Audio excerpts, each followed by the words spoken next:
Thank you, Mr. Chair, and thanks to you and Ranking Member Scott for hosting the hearing, and thanks to the three of you for being here.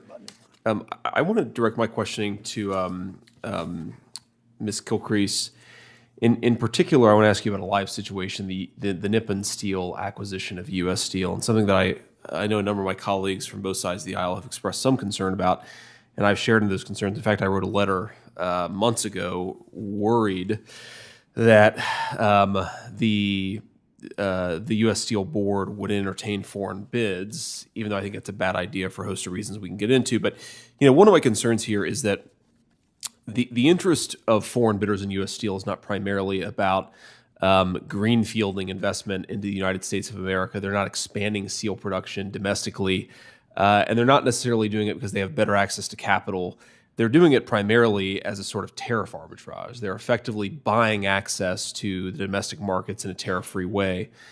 And I think that in a world where, first of all, we're talking about one of the most protected industries, steel, in the world, pretty much every country that has a steel industry has significant protections placed on it. And we've learned the hard way over the last couple of years that America's capacity for manufacturing and some of the most critical weapons and other things is actually pretty lackluster given our needs. I worry about what this means for our country. And I just wanted to ask, this question. So, am I right, Ms. Kilcrease, that the only real tool or the only real organization that could review this transaction would be CFIUS? That's right. CFIUS is the one that would review this foreign investment consistent with its national security mandate. There may be antitrust as well, but it's basically CFIUS at this point. And we're expecting a CFIUS review on this particular transaction, correct? We are, and there's been public statements to that effect, yes. Got it. Yep. So here's my question. CFIUS is primarily or maybe exclusively a national security standard that it applies to reviewing these transactions. Can CFIUS consider public interest concerns as part of its review? It cannot. So CFIUS is a national security test. It's a broad and flexible concept of national security. But if the concern, for example, is whether foreign investors are trying to get around tariff structures, it would be unusual for CFIUS to take action on that basis. And we probably don't want to encourage the bureaucracy to kind of get outside the four corners of the legal mandate that's been given by Congress. Yeah, I agree with that. I guess part of my question is whether that we think that the four corners legal mandate here is a little too narrow for what we're concerned about and what we're interested in.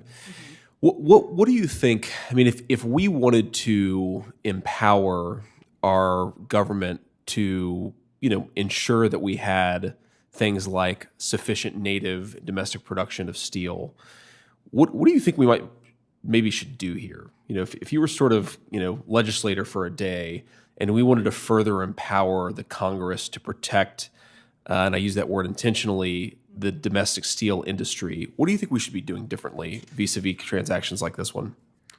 So if there was a desire to have authorities on more of a public interest test for our foreign investment reviews, certainly that would require additional legislation. That's a gap. If the policy objective is to protect those sorts of domestic industries apart from distinct national security concerns, we don't have a tool to do that today. So you would certainly want to consider whether there's a need for additional legal authorities, as well as considering the impacts more broadly on downstream industries and broadly across the economy for that sort of proposal. Great. I appreciate that. And maybe my office can follow up on some ideas on that front, because I do think it's important. And I know just on this point, just to pontificate a little bit, there's been some concern, some pushback on my view that you shouldn't be worried about Nippon Steel buying U.S. Steel because Japan is an ally and Nippon Steel appears to be a very good company. I don't disagree with that. I think it's important to sort of point out that the Japanese are, it's a great country, great people, and they are an important ally.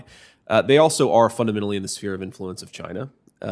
You can imagine a scenario where domestic steel needs would fall by the wayside when you have an international company that owns those rights and owns those production mandates.